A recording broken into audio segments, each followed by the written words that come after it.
strange thing happens when you've submitted your will to God. You basically turn into an apostle. And I know that sounds a bit prideful.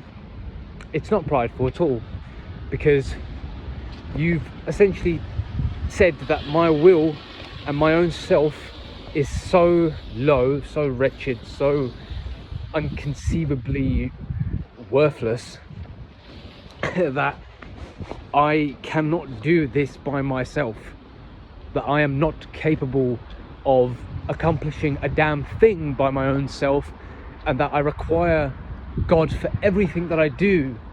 I mean, the truth of that is irrefutable regardless of that position. Your cells, your immune system, your body, everything requires God regardless.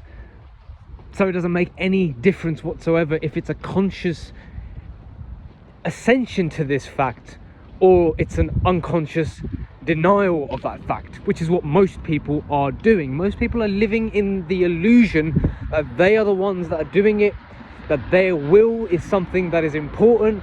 You know, that whole will to power by Nietzsche, and that one's will in life is the one thing that determines him as being the Übermensch, das Übermensch, you know.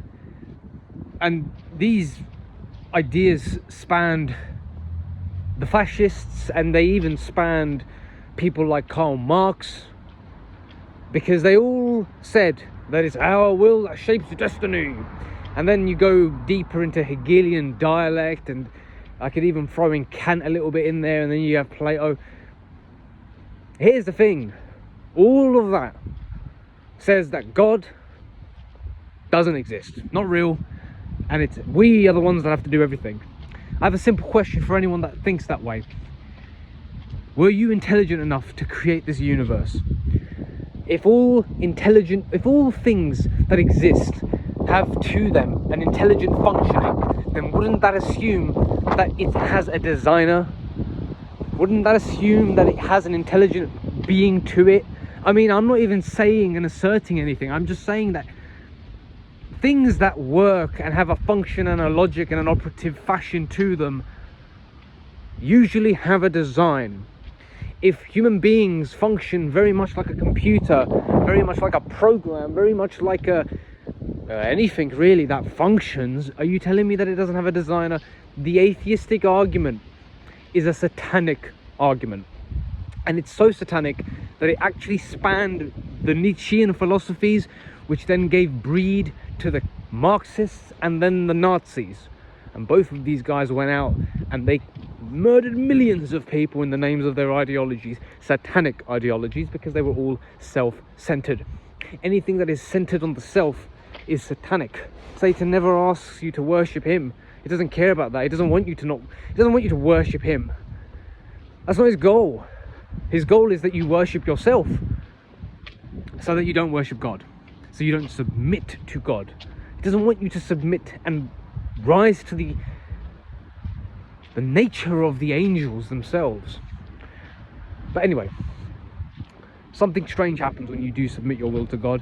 You are genuinely now okay with anything, and your only concern is, did I abide by my conscience or not? And did I confess my own sin to myself and to God? And really, it's not a fake path. It's a path that you have to do realistically and genuinely. Otherwise you won't make advancement on the spiritual path, and you won't make advancement in the grace that God offers us. You're not going to experience that grace and the mercy. So that's the defining point of departure that I can say you have when you've submitted your will to God, versus just saying it in name. Now here's the thing, I read this today in Thomas à Kempis, where there's a quote in which he describes the loss of light, loss of grace, as being a particular function of God. That God allows these afflictions to occur to us so that we can humble ourselves, give ourselves up again, and to remember who to praise. I went through this experience, man. I went through this experience where God really blessed me with supreme levels of confidence. of vigor, of the powers of speech, or the powers physically, the powers to fight, the powers to persuade, all of these powers were given to me by God for good, for the light. And I was shining like a light. I was shining so bright, and I was giving so much light to the world. And as you can hear, it was becoming a bit prideful. I was starting to assume perhaps that this is my power, that, hey, you know what, this is just God given to me, man. Like, he's just chosen me out of a million to just give me these. And then I was afflicted. On Saturday, I won't tell you how or when, but I was afflicted, and it was a painful affliction. And since then, all those powers kind of like diminished. All those powers kind of went low, they went less. And I realized what my purpose was fundamentally, right? I'm not saying that all the other things that we do in life are to be foregone, right? Family life, career life, our friends, our communities, all of these things, our ambitions, okay? All of these things are fine to have, okay? And even necessary if they're a calling by God. But here's the thing, the fundamental rock on which your life lands and is built on is God, and the worship of God, and the praise of God. Everything else is something that is added onto that. Remember Jesus' terms, Jesus' words in Matthew 5. I think they're Matthew 5. Seek first the kingdom of heaven, and all these things will be added onto you.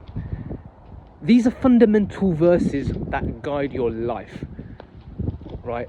You seek first the kingdom of heaven and its righteousness, and all these things will be added onto you. Career, family, all that stuff, they're concerns which can come after. The major concern, and that the major rock that your life is built on, is the kingdom of heaven itself. Everything else will come to you, can come to you, will come to you, but that is the number one concern, the kingdom of heaven. I've set myself a mission every day to do at least one act of genuine kindness and goodness to somebody else that really has little self-regard.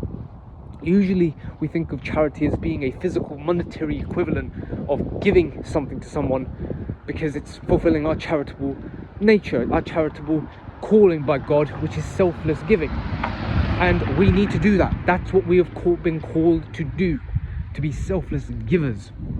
That can come in the form of knowledge, speech, writing, giving someone time, energy, whatever it might be. But that's how we need to build our lives, in selfless giving. I'm wretched compared to other people. There are people who have no knowledge of God whatsoever who do this without even thinking. So I can't big myself up and think of myself as anyone, when there are people, atheists out there, who do more good work than I. The only thing I have is the ability to speak about it and to maybe make a bit more noise. All right, but anyway, I wanted to just leave this little message to you about this topic. All right, peace and blessings be upon you.